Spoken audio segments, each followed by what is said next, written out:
İnsanlar öyle bozuk oldular. Hani sevgi lafını da bozdular. Bir çocuğun babası işlermiş kazançta, uzak devlette. Baba hem oğul pek severmişler birbirini. Onlar sık laf edermişler videoda, internette. Baba yollarmış oğluna her zaman para, oyuncak. Bir kere yeni yılın karşısında baba telefon açmış oğluna da söylemiş. Oğlum ne istersin sana yollayayım bu sıra? Para mı, yeni bisiklet mi, yeni kompüter mi, oynayacak mı? Sadece söyle oğlum. O zaman o çocuk ıslah düşünüp söylemiş. Baba gel kendin. Bir şeycik istemiyorum senden. İsterim bir bahşiş, gel eve. Ol benimle. Baldoslar. Ne bize lazım? Lazım mı bize bu dünyanın paraları, oyuncakları, arabaları, evleri? Yok. Bize lazım sevgi. Bir adamın canında var bir boşluk.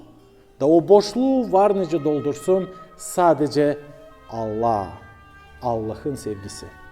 Bu dünyanın en büyük kağıdı sevgi için. Allah'ın lafı Biblia, Evangeli.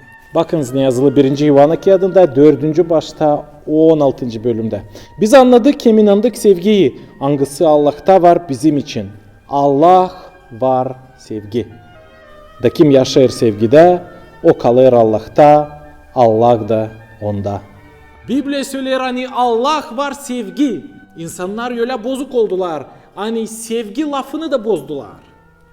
Allah gösterdi kendi sevgisini adama, açan yolladı kendi biricik oğlunu İsus Hristos'u. Da o öldü kruçada bizim günahlar için. Da sonra dirildi 3. günü. Paldoslar, siz beğendiyseniz bu videoyu koyun like, yapın repost, yazın komentarij. Kalın sağlıcakla.